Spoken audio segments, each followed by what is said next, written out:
Oh, and when I get married, Just another day in the office. Viewer discretion is advised. I will absolutely be signing a prenup with an infidelity clause that says I get 91% of everything you own if you cheat on me.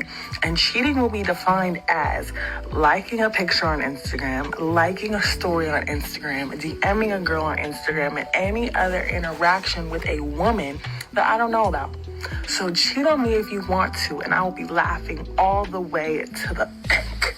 Let me be the first to tell you, if that man signs that prenup, he's a idiot. And honestly, if he does sign it, he deserves to have 90+% of his money taken away from him, because clearly his brain don't function properly. Now, although I'm an advocate for prenups, I will say when you get to this point where you start to become greedy is when things go really bad and the prenup works against you and not for you. Because all that's going to happen is you're going to implement those terms in the contract, and all he's going to do is retaliate.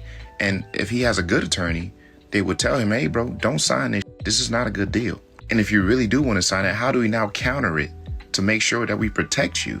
Because everybody knows signing a prenup could be the best thing or the worst thing, depending on how you go into it. And this young lady clearly is going into it with a greedy mindset. Her terms are, even if you interacted with a woman, mind you, interaction can mean anything, just a conversation.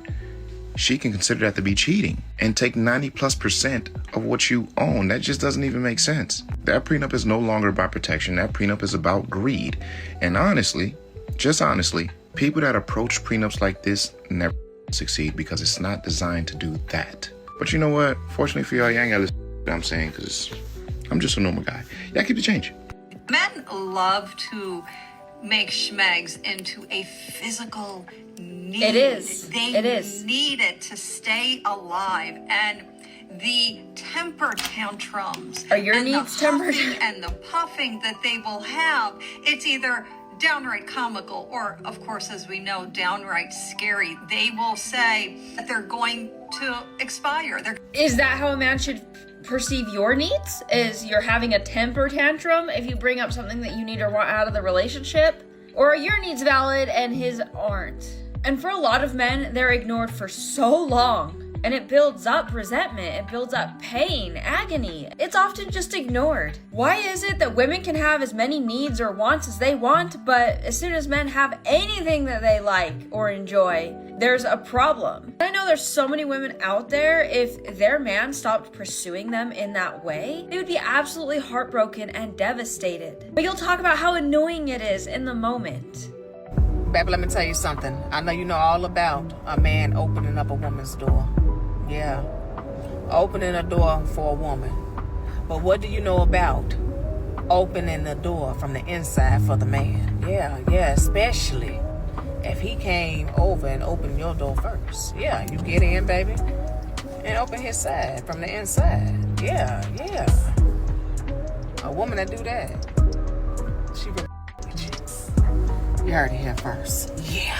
The hardest marriages for women to leave are often when they are married to husbands who are good guy presenting. Holy hell. This is your grass is always greener, girl. Know her, recognize her. You're never going to please her. You're never going to win with her. I want to have a crush on someone who also has a crush on me, but I don't want to be their girlfriend, and I want them to be okay with the fact that I don't want to be their girlfriend. Can we call this video How to Spot a Hot Mess? We have been living in a man's world forever. And I think it's about time that women take over. I just think it's about time. Because we just want some peace. I mean, this is just a breakdown, right? Because she is trying to compete with a man in a man's world and can't figure out why she's not able to do it. Let me just tell you. And you know, we have a lot of women that complain about men not stepping up anymore. Men not being men. Men not being gentlemen. But what are we stepping up to exactly? What are we being a gentleman to exactly? What's out there that we would want to be involved in? That's what modern women don't get. A man, according to y'all, he can't do enough. He can't be enough. He can't build enough. He ain't never gonna have enough money to be with you. So at that point in time, men just like, you know, instead of me sitting up here wasting my time on a woman, I'm just gonna start building. What if I take that energy that I had, put it on her, and put it on myself? That money, and put it on myself, and invest in my business, and invest in a gym membership, like a good one. Like it ain't the basic, man. You can go in some of these places and, you know, they got the whole massage chairs and the hydro massage or whatever that is. Man, my brother was telling me about that. Yeah, I think my wife was telling me about that. It was like, man, you can go in there, pay a little bit more money, and then you know, go in there and get yourself. I mean, it ain't gonna be like a real person, right? But it's something.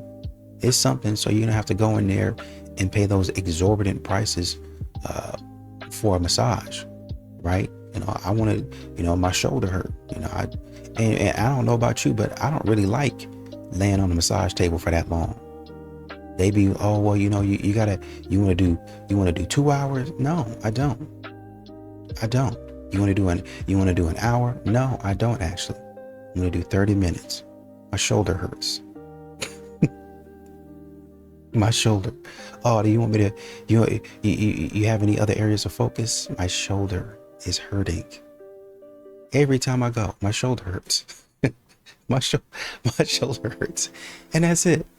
That's it. I can't, and I'm really that way for a lot of other things. I can't, you know, sit and watch TV for a long time. I can't play games for a long time. It's just, I've been that way since college. Once I started studying, I would get in the groove and I would, you know, study for maybe about 45 minutes to an hour, maybe an hour and a half if I was really cooking. And then I would go take a break, walk around for about 20 minutes, 30 minutes, watch a TV show for about 20, 30 minutes. And then my brain would start going off and say, hey, you need to start working again. It's time for you to get back to work. And I stayed ahead in my classes because of that. And I really, honestly and truly had a whole bunch of free time. Right. So, you know, the point is men are taking that money and they're going. I mean, honestly, and if that's what you want to do, you can go get a massage because you have so much more money.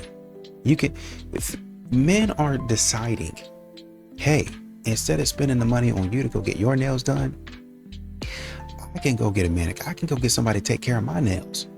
You know, you ain't got to do all that weird stuff with your, you know, the paint and gloss and stuff like that. You ain't got to do all of that.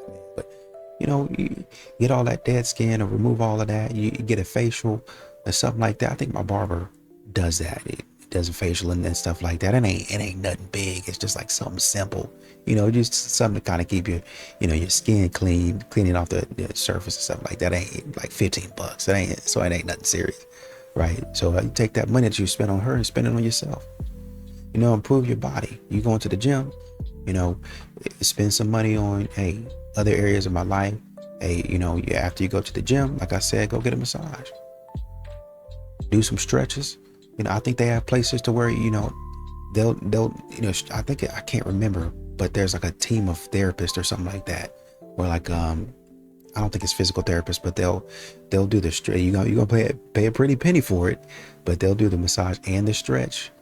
And, you know, I don't know who would need that, but there's people that do.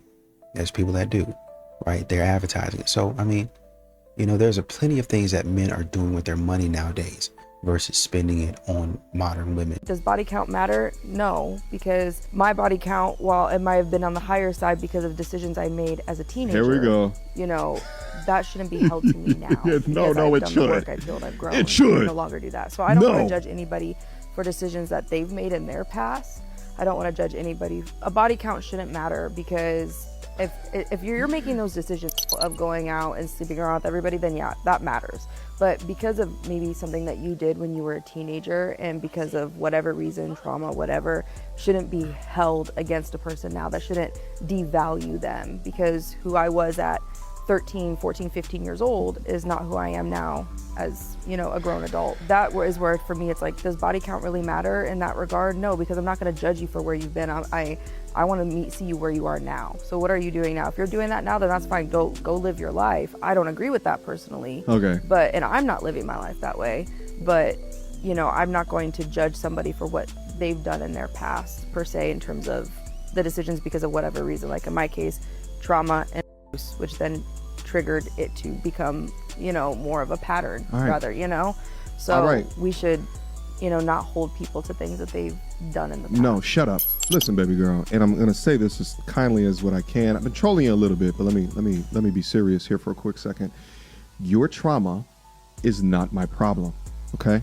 Because there's dudes out there and women out there that have done the work, right? They've relinquished whatever baggage that they've had, right? They're not three self-deletes deep, right? They're actively asking themselves, how can I be a better person each and every day? They're working on honing their skills or identifying their purpose, or in women's case, honing in on their femininity. Man's case, demonstrating key factors of masculinity. And whether you like it or not, if that man wants to date you, it'll be a part of his questions. It'll be a part of his vetting process. I'm glad that, on account of your words, that you've stepped up from whatever it is that happened within your life. I'm glad that, if that's who you truly are right now, kudos, all right? Life is about growth. But however, you're speaking from a position of your skin in the game. You want to alter how people think about something because you've already lived your roaring 20s. You've already lived La Vida Loca. And now you want no accountability based off of your past transgressions. Successful men don't operate that way. Any woman that a man takes to court, you that girl, I'm gonna be the one to tell you, if you got that man and his feelings so bad that he involved the children, I'm gonna let you know right now. You did something to that man's soul to the point where he know he'll never find another you. You're so uniquely made to the point where the only thing that he can do to get back at you, he can't. Go get another car, go to another house. You got that. Only thing that's gonna get to your heart and that's gonna get to your soul is your child. I am so sick of the whole "the only reason a man fights for custody is to hurt you" argument. What are you talking about? The reason that man is in court for custody of his kids is to have custody of his kids. Because if he didn't, it would be, if you wanted to see your kids, you would have fought harder. Okay, so there he goes. He's fighting to see his kids. Oh, but now he's wrong for that because it hurts the mom's feelings? Oh wait, or is it a compliment because it means that she's God's special princess or something? Okay, now if he's fighting for sole custody when the mom did nothing wrong, I do take an issue with that because sole custody should be for emergencies only, and that applies to mothers too, by the way. Children deserve joint custody, shared parenting, meaningful relationships with both parents. But something you might not know is that in 45 out of 50 states, unmarried fathers have no legal custody until they go to court and ask for it. So if they were never married, he is simply doing his due diligence of a father to obtain any custody at all. Fathers being involved is not an attack on mothers. Shared custody is not taking the child away from the mom. It's not a win for dads, and it's not a loss for moms. It's just what the kid deserves. Grow up. I've always been a very liberal person, maybe even a libtard. But once you have a kid, you start having thoughts that have been characterized as conservative. As soon as I had a kid, I was like, I need a gun now. Not for myself, because I've got coyotes in my yard. Right. I've got coyotes everywhere. And before I had a kid, I was like, they coexist with us. Coyotes were here first. I'm in the coyotes' home. Now I'm like, let's make hats out of them. Let's make hats. Let's make coyote boots, coyote earrings out of their eyeballs. It's just...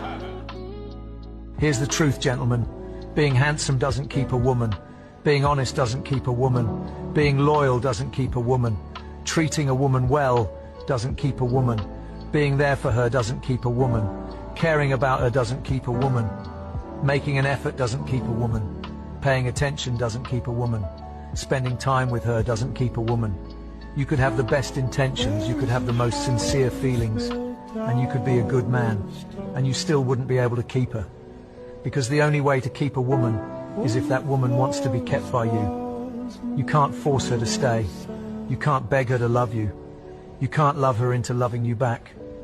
With a woman, you know she wants to stay when things get tough, and she still chooses to fight for you. Because a woman only fights for the man she truly wants to be with. So if she's not fighting for you when things get hard, it's because she no longer wants to be kept by you. The lesson here is, don't hold on to someone who doesn't want to be kept. It's not you giving up on her, it's her giving up on you. And it's you who shouldn't waste any more of your time. Know when to let go, know when to walk away. This is one of those posts that may not sound pretty, but if you are a woman and you're in a relationship with a man that you truly love and that you truly want to keep, I need you to stay tuned and listen up. The Bible talks about how it is better to dwell on the roof than in the house with a contentious woman. Contentious is someone who is always stirring up strife, causing arguments, or creating conflict. Before you throw a stone at me, realize it's not something that I've done intentionally. It is something that we do self-consciously because of our emotions and our feelings, and we believe that we are solving issues or coming to our men to resolve our feelings and our emotions, but we are truly causing a space in which he no longer feels safe.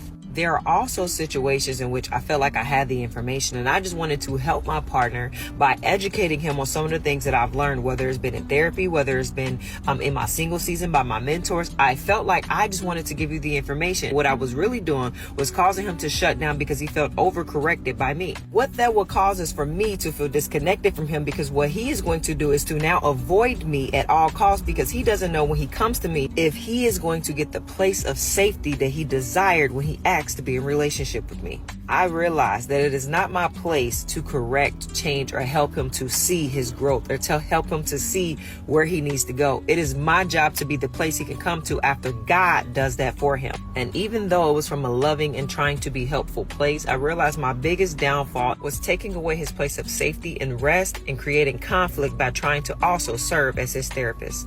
You know, I know we like to talk about how there's no men anymore. Men are not men. Men are not gentlemen. But there's a lack of women. There really is. A lack of ladies. A lack of women who actually act like a woman.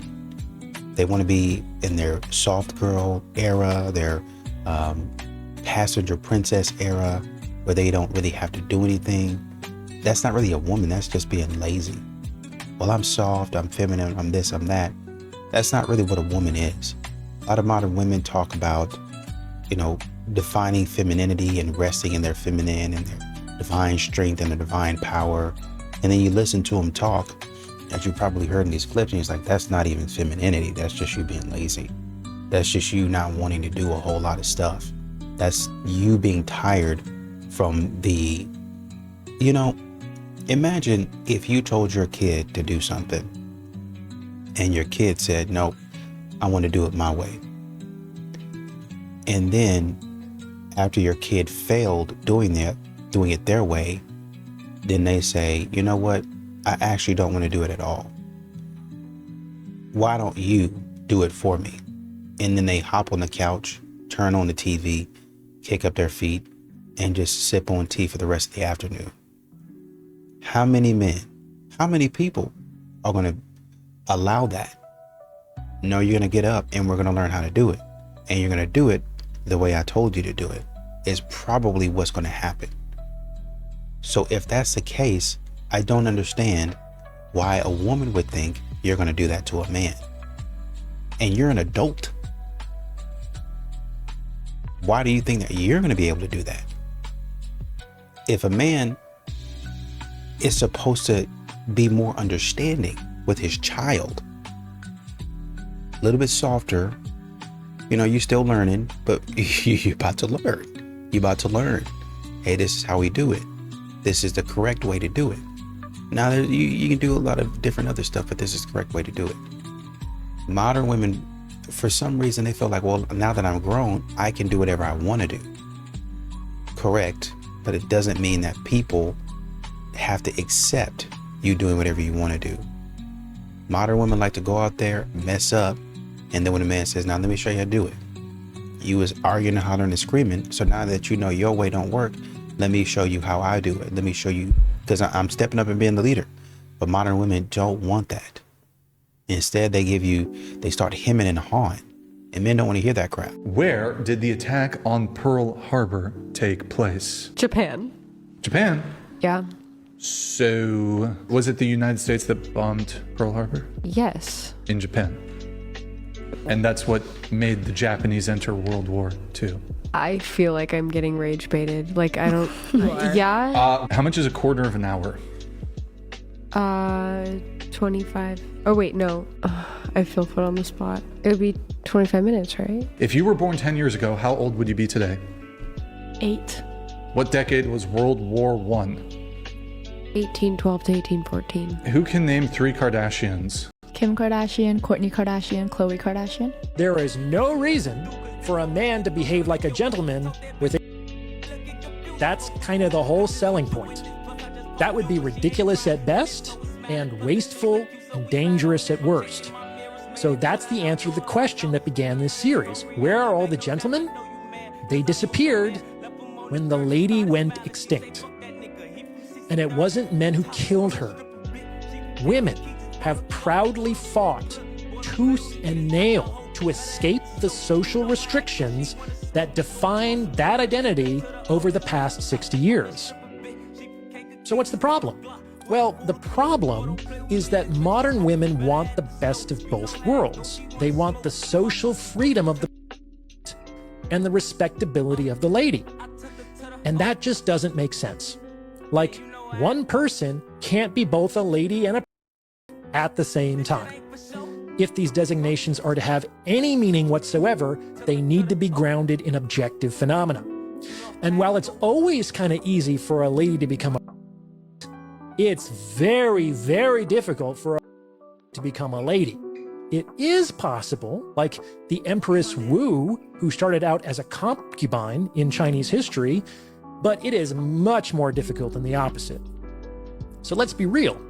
The standard template for a woman's behavior in the marketplace today is to engage in casual sex without commitment through their 20s and then settle down into marriage around 30.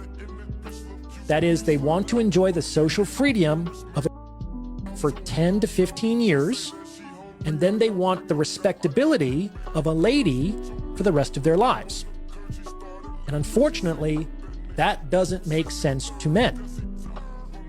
In fact, this is exacerbated even further by recent dating trends. The rise of soft life girls and women who say reject coffee dates and expect greater effort from men drive this point home.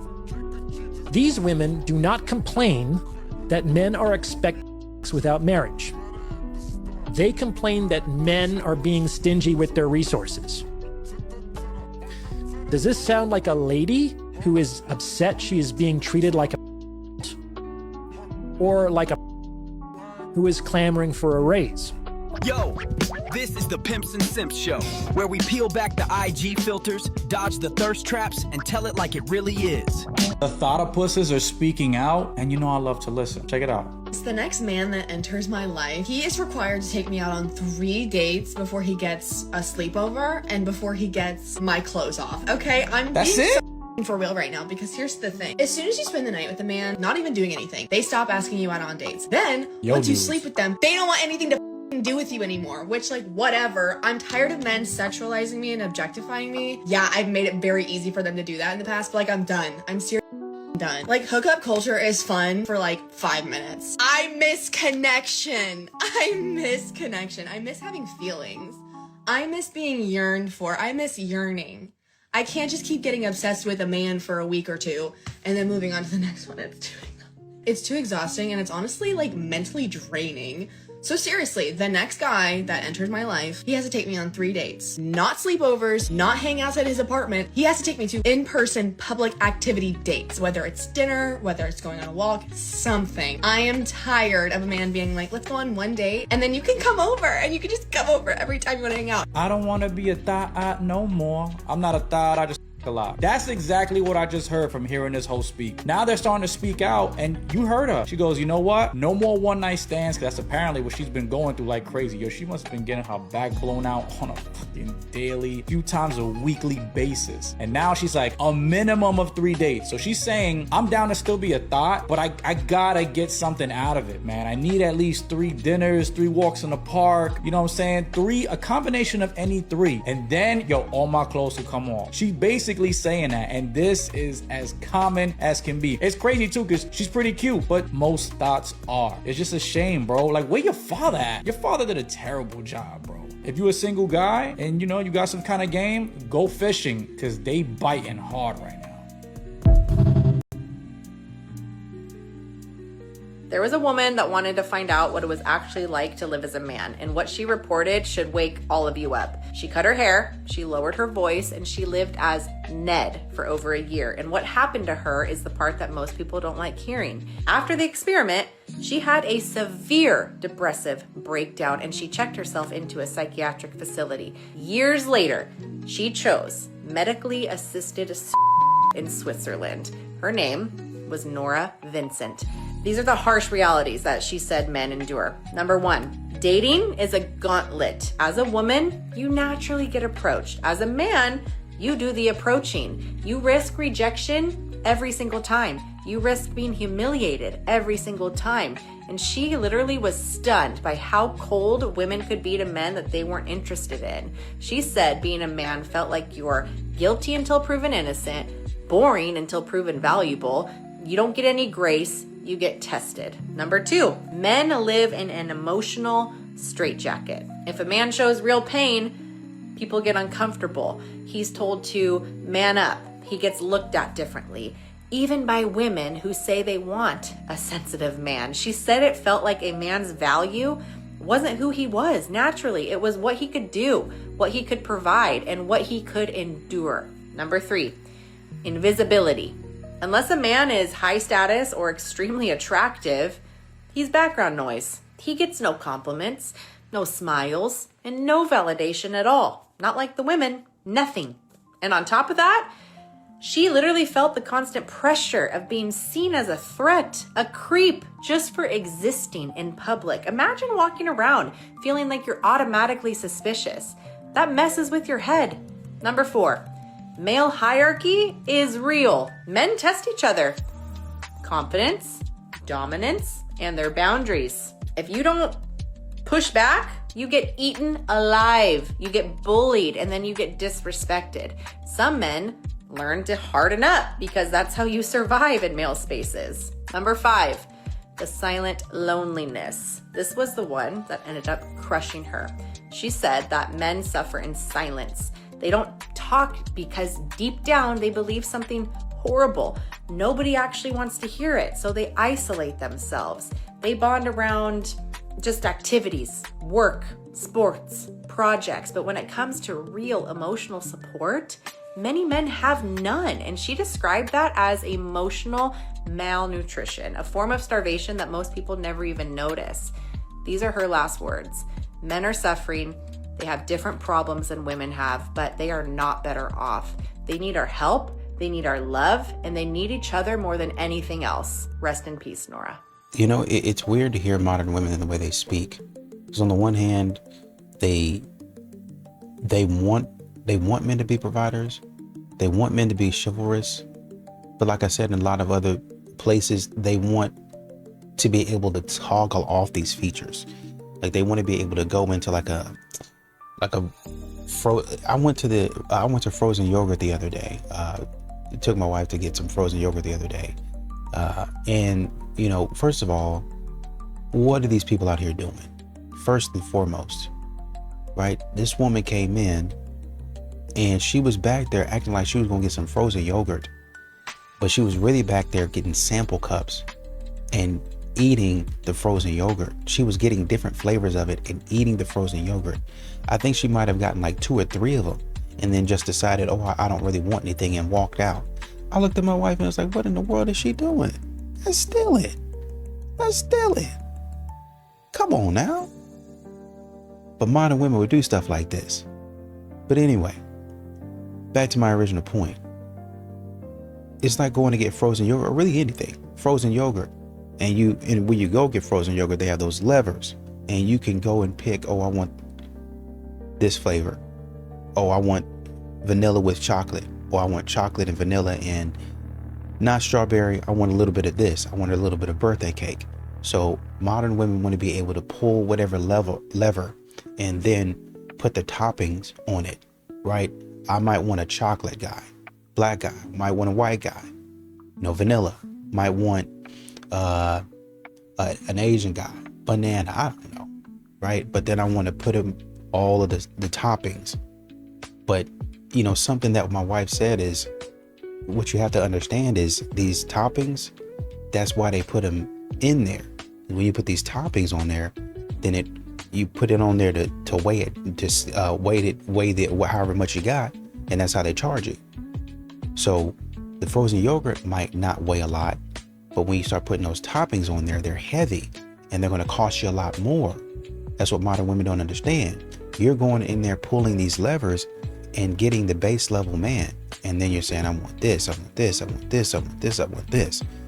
Whereas if you would have gotten a man, white man, black man, Asian man, and sprinkled a few little toppings on there here and there, you'd have been able to afford it. But now You done went in there and dumped a heap of cookies, a heap of nuts or M&Ms and whatever you wanted, and some gummy bears, and now you put it on the scale, and it went from costing you maybe $5 to $20. Oh, I can't pay that. I'll never go there again. Exactly. Chad and Tyrone said, you want a night with me? It's gonna cost you your body. It's gonna cost you your pride and your dignity. And y'all don't understand that. Thing everybody likes to say is people have options. Everybody has options. But I want you to try something in real life. Say it out loud in front of the actual human being. Yes, she's one of my options.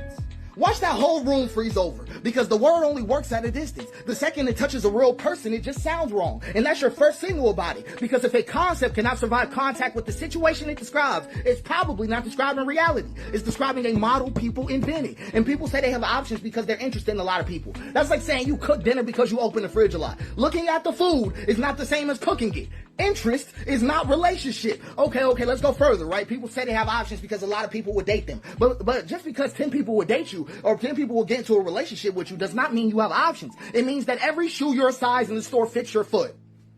That's exactly what it means. Fitting is not the same as working. Then the biological argument likes to show up. Humans evolved to maximize mating options. Okay. But I want you to explain this as well. Put 10 attractive people in front of someone. 8 register as nothing. 1 seems interesting. 1 or 2 feel strangely, irrationally alive. Not selection, not evaluation, recognition. Your nervous system didn't scan through inventory. It ran a pattern match. Then the modern argument, right? The modern argument. Dating apps, infinite profiles, endless exposure. But scrolling past 500 humans to find 2 interesting ones is not abundance. It's noise pollution. That's all it is. Visibility is not compatibility. Exposure is not resonance. A stadium full of people is not a relationship pool. It's just a stadium. That's all it is. Let's go to power strategy. Always keep options. Never depend on one person. That works in markets. It does. Because markets reward leverage. But relationships stabilize through mutual narrowing. The mutual narrowing of attention. 2 people slowly letting the rest of the room fade out. That's all it is. 2 people slowly letting the rest of the room fade out. And if you keep every door open forever, I want you to understand what happens if you follow the power strategy. If you keep every door open forever, you do not become powerful. You become unable to invest. And people who cannot invest cannot build anything real with anyone. And then people say they feel chemistry with a lot of people. I can go ahead and go past that now. That is not what's happening. You're experiencing activation from a lot of people. Novelty, validation, drama. Those are easy to trigger. Compatibility is not. If intensity meant alignment, half the population would already be soulmates. But intensity repeats. Compatibility stabilizes. Let's go to cheating. Let's talk about the cheating argument. People cheat because they have options. I want you to know something that you are going to have to accept. Opportunities exist everywhere. Everywhere. But I want you to lock in. Faithfulness is not the absence of opportunity. It is the presence of commitment. And most of the time, cheating happens because something in that relationship broke and someone could not confront that honestly. That's all that ever happens. That's all that ever happens. Blaming options for cheating is like blaming grocery stores for hunger. It's just fundamentally the wrong mechanism. And let's go to where the whole thing breaks. I just go right past all the little small stuff. Every version of the options argument assumes the same premise, that relationships are built through a selection, right? Through a selection from a pool. Just like shopping. But that is not what humans do. Humans form relationships through recognition and unfolding. You meet thousands of people, but most of them will never register, and very few of them will feel alive. Just a couple of them. And amongst those few, maybe 1 or 2 eventually grow into something real. And that is not a marketplace experience. That is alignment. Alignment. So when people brag about having options, here's what they usually mean. I'm going to tell you flat out. Attention. Matches. Flirting. Visibility. Attention is cheap. I just want you to understand, attention is cheap. People can vie for attention their whole life. Real connection is a rare event. Attention is the easiest thing in the world to generate. So this means that the real scarcity in relationships was never the people. There's billions of people, right? The scarcity about relationships is alignment. And alignment does not increase just because the crowd got bigger. So next time somebody says they have options, I want you to actually understand what they're really describing. Visibility, not compatibility. Not relationship, not even a commitment. They're just talking about visibility. They're just widely seen. That's all they are. Because when it comes down to the people we actually bond with, most of us never had options at all. We had recognition, right? And recognition does not come in bulk. Women are not above critique. I am so tired of y'all. Black women can't critique black women. You call white people racist for critiquing black women, so you just don't want accountability. I have the right to critique Jasmine Crockett. This woman represents my state. This woman represents the U.S. Congress. This woman has said certain things that I believe to be harmful for the black community. This woman says certain things that I believe to be harmful for the country that I live in. She is not above critique. It's always, well, they're trying to pin us against each other, or why are you turning on your own race? Where was that same energy when Nicki Minaj was dragged all online? This woman has been dragged for supporting Trump. She was dragged by Dion Cole for saying that prayer that he did that was supposed to be funny. She's been dragged by the music industry. She's been dragged by Hollywood. Everyone has something negative to say about her. Where was that energy when it comes to black women? But y'all are inconsistent. It's only protect black women for the women that you like. And I'm going to tell you that I do not support skin color. I don't.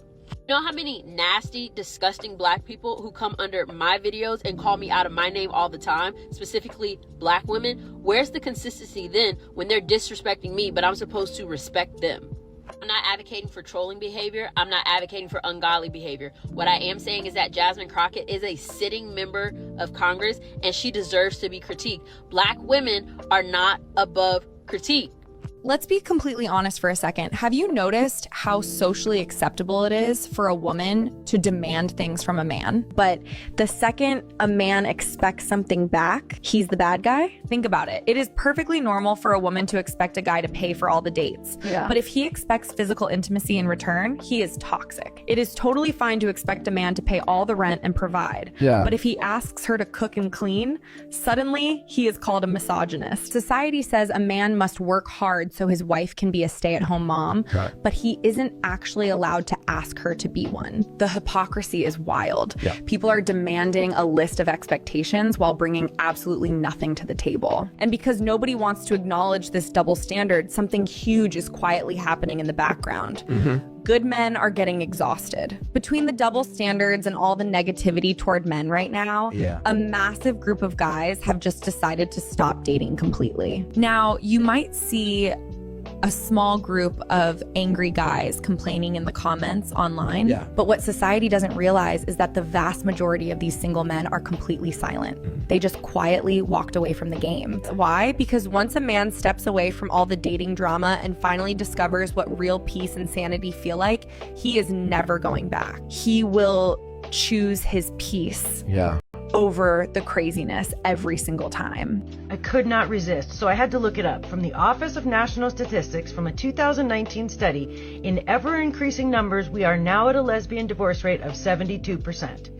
So the top 4 reasons that they are reporting getting divorced is feeling ignored, inequality in the partnership, adultery, and personally, I feel like this lends some weight to men's arguments and complaints about how women are behaving in relationships. Because when you have lesbian divorce statistics that look like that, the girls are kind of telling on themselves. This video is for the women who claim that they want a good God-fearing man and that they love Jesus. And meanwhile, their whole social media platform is based off of lustful content. Let's talk about it. I mean, I was born at night, but not last night. So let's not sit here and pretend like we don't know what you're doing with your gym content. You're intentionally feeding a man's lust for your attention and validation. And this is the part where most women do not want to take accountability. Yes, a man is responsible for his own eyes and where he's looking at, but you also need to be accountable for your actions and how you are presenting yourself and showing up and putting that lustful content right in front of him. Now, men, I'm going to speak to you for a moment. You cannot claim to be a good God-fearing man. Meanwhile, you are engaging, you are liking, you are following this type of content. You're participating in it. And there's a difference between being seen and making yourself the temptation. So fellas, guard your eyes, and ladies, carry yourself with honor. Jesus is not an aesthetic, he's Lord. You know, when you listen to a lot of these women, you realize why they're single. You realize why they don't have a man. You realize modern women act like men just heartless. They just start ghosting you. They not even paying attention to you. But in a lot of these scenarios and situations, the woman has done the man so dirty that the man just stopped, and he's gone back to her a few times. But she done him so dirty that he just quit going back. And now she's like, why can't I find a man? Because all of the men see how dirty you did him. Well, how would they have known? Because you put all of your business on social media. Having a girlfriend nowadays, dealing with modern women is a humiliation ritual. Men know this. They know this. It is nothing but a humiliation ritual, and men are tired of it. They're tired of it. If you're a single mom in the dating scene and you are dating a man and all of a sudden you expect him to show up for your children, to buy your children clothes, to feed your kids, to pay for the things that they need, you are trash. I don't care. I do not care. I said what the I said, because no man wants to raise another man's kids. Now, don't get me wrong. If you find a man that is a really good man and you're already taking care of your own, meaning you are not dating to find a baby daddy, because that's what you're doing. When you put a man in that position and you're mad at him because he's not feeding your kids, because he's not paying the bills, or because he's not getting your kids something they need, you are dating for a baby daddy, and that is trash. Now, when you have everything handled and you have all your stuff paid for, you have your children taken care of, you're not looking for a meal ticket for your kids, and you start dating a man and he's just a bonus to what you already have going on, that is a huge difference. And I hate that so many women date for baby daddies, because it literally ruins the experience that men could have dating women with children that already have their together, and they're not looking for a baby daddy. They're looking for a partner for themselves and support for themselves, not for their children. There's a huge difference. And I 100% agree with the men online talking about, like, I don't want to raise somebody else's kids. I don't want to take care of somebody else's kids. Because at the end of the day, if y'all split and he raised that child, you can walk away with the child and never let that man see that child ever again after he just raised your child and developed a close relationship with your child. Like, do better. Do freaking better. Okay, you show me a woman Just another day in the office. Viewer discretion is advised. who is selfless, and I'll show you a woman who is overweight, miserable, out of shape, and tired. If he says, I want a woman who's selfless, what he's really saying is, I want a woman who I can use and suck the life out of. Hot women are selfish. Hot women put themselves first. You can also be kind and hot and selfish. Trust me. Whatever you do, the last thing you should do is trust her. Because I was thinking to myself, I was like, damn, maybe I just don't know what the definition of being selfless is. So I took the liberty of looking it up. Exhibit A. Selfless means putting other people's needs, feelings, or well-being ahead of your own without expecting anything in return. A selfless person cares about helping others more than benefiting themselves. Giving your time to help someone even when it inconveniences you. Donating money or resources without wanting recognition. Supporting a friend through a tough time even when you're tired or busy. Now, based on what we just read, how do you tie in being selfless to being overweight, out of shape, tired, and miserable? The person that is really miserable is the woman in the video trying to create a narrative, improperly using the word number one, but trying to create a narrative about some that's not even happening. Being selfless has always been an adjective used to show a positive trait in someone's personality. And somehow, some way, this woman turned into a man wanting you to be selfless so he can take advantage of you. That's not how that works. Not only that, she doubles down and says attractive women, keep in mind attractive women are selfish, which in turn says if you are a selfless individual, that means you're unattractive. And not only that, I'm sure she would also expect men to be selfless. Like, can we all see how none of this is making any sense, and how people literally just get online and say, not backed by anything outside of how they feel in the moment. All that really happened is she felt as if she was being selfless to a man that took advantage of her, and so instead of holding him accountable and just calling him a bad person, she thinks it's the fact that she was being selfless. And I'll be the first to say that is the dumbest approach you could ever take for someone that you made a decision on. But you know what? Fortunately for her, she ain't got to listen to that I'm saying, because I'm just a normal guy. That could be changed.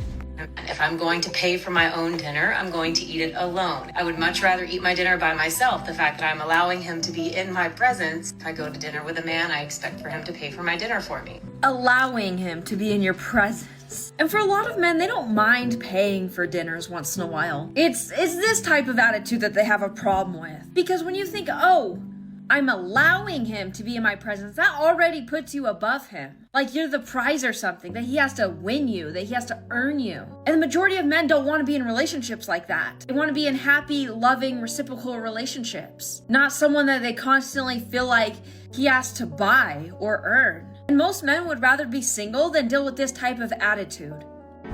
Baby, let me tell you something. Men are so damn simple.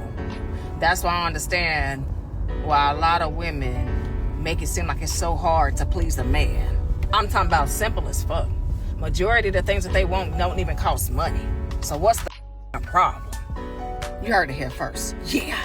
You know, and once again, you know, women, they're not impressive. They're not impressive people. Modern women are not impressive people today. They're really not. And I'm sorry to say it like that. Whatever accomplishments you have, men don't really even care. Good for you, but men don't care. Modern women do a lot of things. They jump on trends, cookie cutter, like the same woman, want a BBL, want a breast augmentation, want to get your face done, your nose, your ears, and all that other stuff done. All of y'all trying to be fake. Want to put on heaps and heaps and pounds and loads of makeup. Fake. All of y'all are the same. And when men see that, men are not impressed anymore. There's nothing to be impressed about. Why don't men chase? There's nothing to chase. Why don't men come up and say hi to me? I don't want to say hi to a robot. I don't want to say hi to a doll. You got to think that y'all want. We talked about AI robot dolls. You got to think, if a man's going to spend a whole lot of money on a doll, you know, I'm sorry, and I'm sorry, this is, you know, it might sound like harsh, but if you're going to spend it on a doll, the doll's going to be doing what he wants it to do. He's not going to be arguing every second of every hour of every day with the doll. Power on, power off. Go clean the kitchen. Go mow the lawn. I don't know if the dolls do that. It'd be great if they did. Go turn on the TV, pass me the remote. I paid for this. But with a human has emotions. And so therefore, there's going to be some give and take. Men know this. But for modern women, it's always taking. And for a man, it's always giving. I got to give. So men are seeing, first of all, you have an attitude. Second of all, you're fake. Why do I need to be impressed by that? Why do I need to be wooed? How am I going to be allured? Like what's the allure of that? What's the draw of that?